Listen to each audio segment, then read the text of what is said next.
কোচবিহারের হরিণচৌড়ায় রাতে পুলিশি হানা, তিনজনকে আটক করে নিয়ে যাওয়ার সময় বাড়ির মহিলাদের মারধরের অভিযোগ। পরিবারের দাবি, এই মারধরের জেরেই এক মহিলার মৃত্যু হয়েছে। এ নিয়ে কোচবিহারে অবরোধ বিক্ষোভ হয়। মারধরের অভিযোগ অস্বীকার করেছে পুলিশ।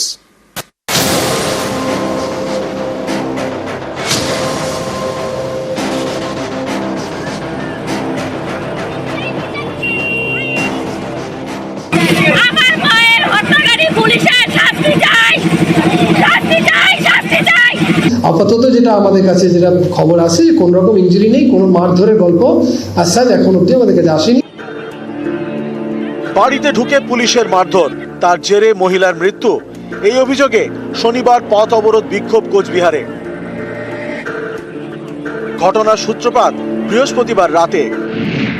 কোচবিহার 1 নম্বর ব্লকের হরিণচৌড়ায় একটি ফাস্ট ফুডের দোকান রয়েছে আমজাদ আলীর।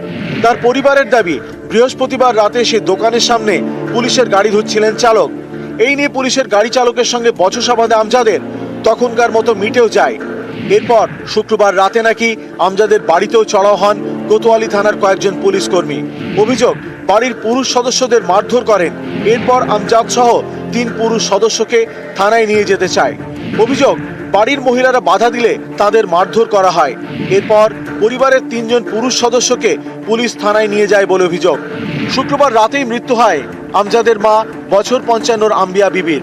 তার পরিবারের দাবি, পুলিশের মারে মৃত্যু হয়েছে।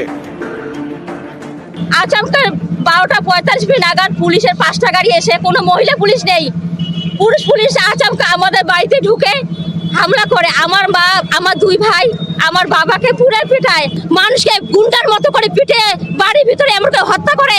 এই পুলিশ আমরা বিচার চাই। আমার মাকে মারকে পিঠে মেরে ফেলেছে।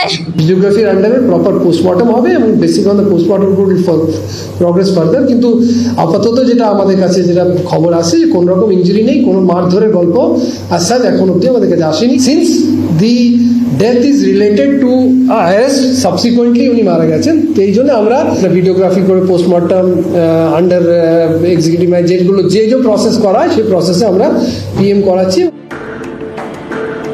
কোচবিহার থেকে শুভঙ্কর সাহা, নিউজ 18 বাংলা।